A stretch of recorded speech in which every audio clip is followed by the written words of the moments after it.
Bonjour tout le monde, nous voici dans la deuxième partie du HDR sur Lightroom et cette fois-ci nous allons utiliser un petit add-on qui s'appelle Nik Collection. Ça a été racheté par Google et Google a gentiment offert à tout le monde cette petite collection d'add-on qui est disponible donc pour Lightroom et Photoshop. Donc vous avez juste à télécharger sur cette page que je vais vous fournir en bas du YouTube ou directement dans la vidéo, je ne sais pas encore, ou les deux d'ailleurs.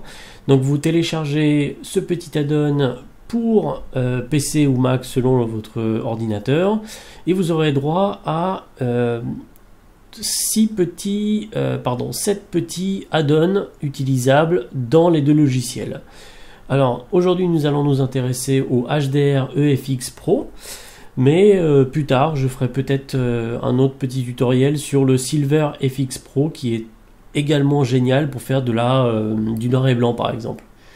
Donc, vous téléchargez ce logiciel, vous l'installez pour Lightroom et nous allons passer directement à la pratique. Alors, donc, j'ai mes 3 petites photos, donc exposition normale, sous-exposée et surexposée.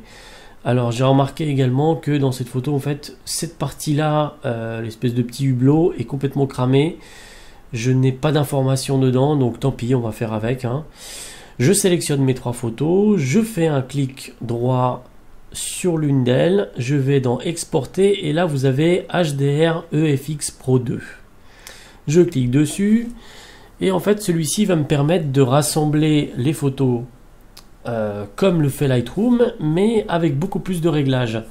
Et vous allez voir que c'est très très sympa à utiliser, c'est très bien fait, facile, sauf cette fenêtre. Alors cette fenêtre vous dit qu'il y a une erreur, soi-disant. Je vous conseille de pas trop vous attarder dessus, sauf si vous met vraiment des aberrations dans cette partie-là. Je n'ai pas vraiment regardé s'il y avait des différences, etc. Donc moi je fais directement créer le HDR. Lui pour l'instant il va me aligner toutes mes photos, les recadrer si besoin, et il va me montrer la photo que ça va donner à la fin. Avec les petits réglages qui sont possibles. Alors, c'est un petit peu long, donc ça dépend de votre ordinateur et de la taille de vos photos. Donc voilà ce qui me met. Donc ici vous avez des types qui sont rangés par des catégories: réaliste, architecture, paysage, artistique, surréaliste et des favoris si vous en avez. Donc les favoris, vous pouvez mettre une petite étoile et ça va vous rajouter aux favoris si vous le souhaitez. Donc vous pouvez directement cliquer sur les petites vignettes et il va vous appliquer les mêmes réglages que sur les vignettes sur votre photo. Tous les réglages sont faits à partir de ce panneau là. Donc vous avez soit vous utilisez des choses qui sont ici, soit vous personnalisez votre petit on va dire assemblage de réglages. Vous le faites ici, enfin pardon, pas dans cette colonne là sur la droite, et vous l'enregistrez ensuite dans les personnalisés.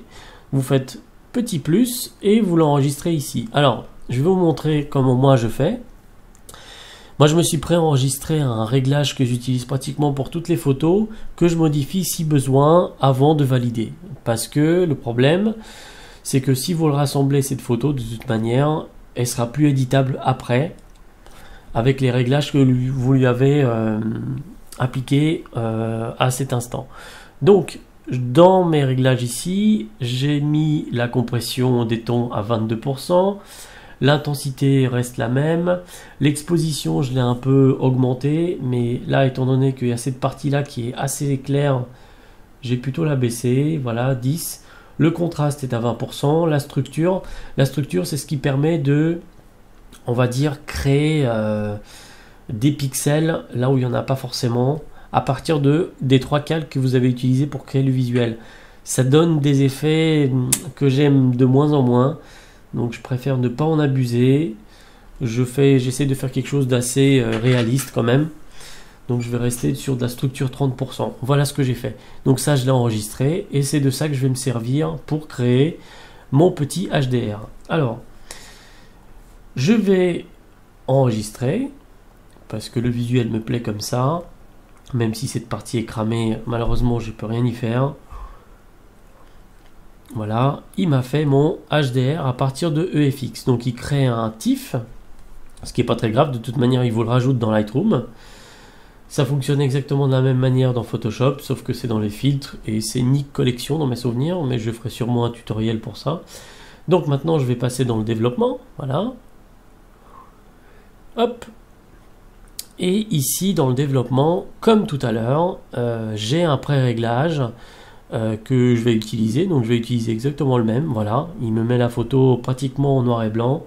D'ailleurs, c'est peut-être un peu trop, mais c'est pas grave. On va pouvoir le modifier. Donc je vais dans le dégradé, parce que mon petit réglage est dans le dégradé qui est sur le côté pour appliquer à toute la photo. Donc là, par exemple, la saturation, j'ai vu que c'était peut-être un peu trop, donc on va peut-être la augmenter un peu. Voilà, 72%. Nickel. Ici, c'est encore plus cramé, donc on va peut-être essayer de faire quelque chose. Je suis pas sûr qu'on y arrive. Non, c'est pas grave. On va rester comme c'était. Voilà. Et là, le but, c'est de révéler un petit peu les couleurs qu'il y a dans le fond. Donc, comme tout à l'heure, pareil. Hop, je vais passer, dans le pinceau, directement dans le dégradé, toujours, hein. Je vais appuyer sur la touche Alt et je vais progressivement faire apparaître avec un débit de... Pardon, hop, le débit avec la touche Alt enfoncée, voilà, comme ça c'est le moins.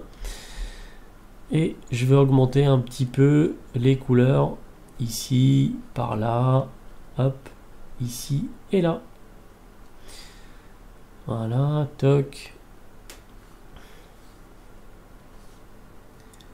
Nickel. Et voilà. Voilà, très bien. Ensuite, on peut décliquer ça. On peut prendre le cercle et faire, on va dire, une petite saturation sur des parties qui nous intéressent. Donc là, hop, on voit avant, après. Hop, voilà. Donc là, je vais le prendre, je vais le dupliquer, je vais faire la même chose ici. J'ai envie qu'il y ait un peu plus de couleur par là. Et peut-être sur le caddie avec un peu plus de... sur une plus grande zone. Voilà. Pas trop non plus pour pas que ce soit... Hop, là on va baisser un peu. Voilà. Voilà mon exemple en partant du HDR seulement et en faisant les modifications dans Lightroom. Donc j'ai révélé mes couleurs. J'ai modifier, on va dire, la totalité d'image en noir et blanc pour faire apparaître les couleurs ensuite. Voilà, donc voici la version Nik Collection plus Lightroom. Donc là, en fait, j'ai fait les corrections de couleurs dans Lightroom directement. Voilà, je vous invite pour le prochain tuto qui sera consacré entièrement au HDR dans Nik Collection, que vous pourrez même réaliser dans Photoshop si vous n'avez pas Lightroom. Voilà, je vous dis à tout de suite et bien sûr abonnez-vous à mes vidéos et puis partagez-les si vous le souhaitez, c'est complètement gratuit. Allez, à bientôt, ciao.